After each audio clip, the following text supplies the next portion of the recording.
పెద్ద క్రికెటర్ గా నిలబెట్టడం కోసం తండ్రి ఎంత దూరం వెళతాడు, ఎన్ని త్యాగాలు చేస్తాడు, దీని గురించి తెలుసుకోవాలంటే మనకు ఎల్ఎస్జి ప్లేయర్ ముకుల్ చౌదరి గురించి తెలియాలి, ఆయన తండ్రి గురించి తెలుసుకోవాలి. 2 రోజుల కిందట కేకేఆర్ తో జరిగినటువంటి మ్యాచ్ లో దాదాపు ఓడిపోతుందనుకున్నటువంటి దశలో ఎల్ఎస్జిని గెలిపించాడు ముకుల్ చౌదరి. కేవలం 27 బంతుల్లో 54 పరుగులు చేసి ఆల్మోస్ట్ ఓడిపోయిందనుకున్న మ్యాచ్ ను మలుపు తిప్పి గెలిపించాడు. ఇప్పుడు సోషల్ మీడియా అంతా కూడా ముకుల్ చౌదరి పేరు మారు మోగిపోతుంది. ఎల్ఎస్జి కూడా ఈ కొత్త కుర్రాడు తాము పెట్టుకున్న నమ్మకాన్ని నిలబెట్టాడని సంబరపడుతుంది. అయితే ఐపీఎల్ వరకు ముకుల్ ప్రయాణం అంత ఈజీగా సాగలేదు. ఎక్కడో రాజస్థాన్ లోని మారుమూల పల్లె ప్రాంతాల నుంచి వచ్చినటువంటి ముకుల్ ఇప్పుడు ఇవాళ ఈ దశలో ఉన్నాడు. అతను ఈ స్థాయికి రావడం వెనుక ఓ పెద్ద ఇన్స్పైరింగ్ జర్నీయే ఉంది.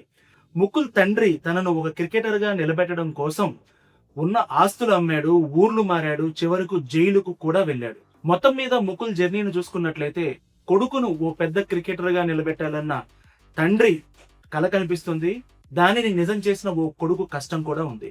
ఈ కథ ముకుల్తో కాదు, ఆయన తండ్రి దలీప్ తో మొదలైంది. తనకు పెళ్లి కూడా కాకముందే తన కొడుకు ఓ పెద్ద క్రికెటర్ కావాలని కలకన్నాడు దలీప్. రాజస్థాన్ లోని మారుమూల ప్రాంతానికి చెందినటువంటి దలీప్ కు పెద్ద స్థాయిలో క్రికెట్ ఆడేటువంటి అవకాశం దక్కలేదు.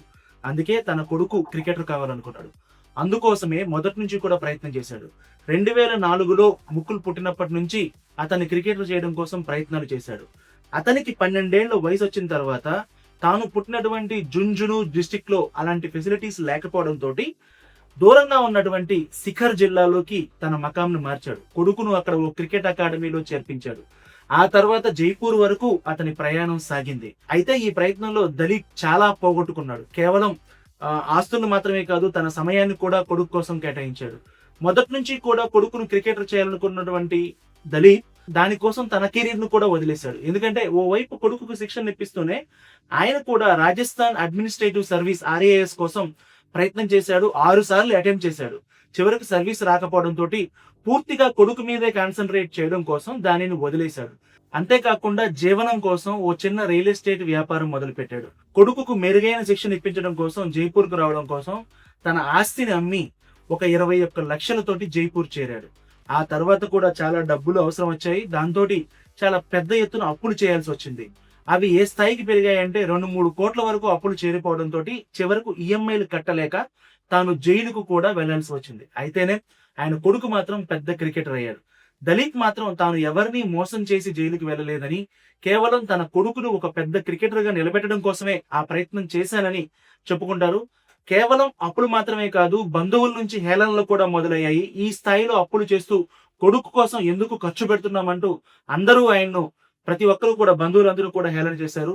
మొత్తానికి అన్నింటినీ తట్టుకొని దలీప్ కొడుకు ముకుల్ చౌదరి ఒక గొప్ప క్రికెటర్ గా ఎదిగారు. ఇప్పుడు దేశవ్యాప్తంగా ముకుల్ పేరు మారుమోగిపోతుంది. కేవలం 21 ఏళ్ల వయసులోనే ఎల్ఎస్జి తరపున ఒక మ్యాచ్ ని గెలిపించినటువంటి పరిస్థితి వచ్చింది. కేకేఆర్ తో మ్యాచ్ ముగిసిన తర్వాత ముకుల్ కన్నీటి పర్యంతమయ్యాడు. ఎందుకు అంటే తన తండ్రి తన మీద పెట్టుకున్న నమ్మకంతో పాటు ఎల్ఎస్జి కూడా తన మీద పెట్టుకున్న నమ్మకాన్ని నిలబెట్టాడు. ముకుల్ చేసినటువంటి ప్రయత్నాల వల్ల ఎల్ఎస్జి అతన్ను 2.6 కోట్లకు అంటే తన బేస్ ప్రైస్ కంటే 13 రెట్లు ఎక్కువ ఇచ్చి అతన్ని కొనుక్కుంది.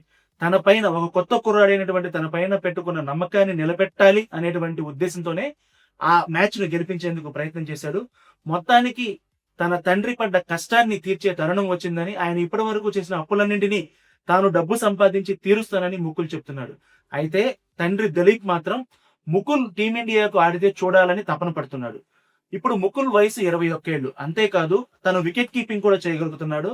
ధాటిగా కూడా బ్యాటింగ్ చేస్తున్నాడు. డెత్ ఓవర్ స్పెషలిస్ట్ గా మారాడు. ఈ బలాలన్నింటినీ చూస్తే టీమిండియాలోకి వెళ్లడం అంత పెద్ద కష్టం కాకపోవచ్చు. చూద్దాం ఏం జరుగుతుంది.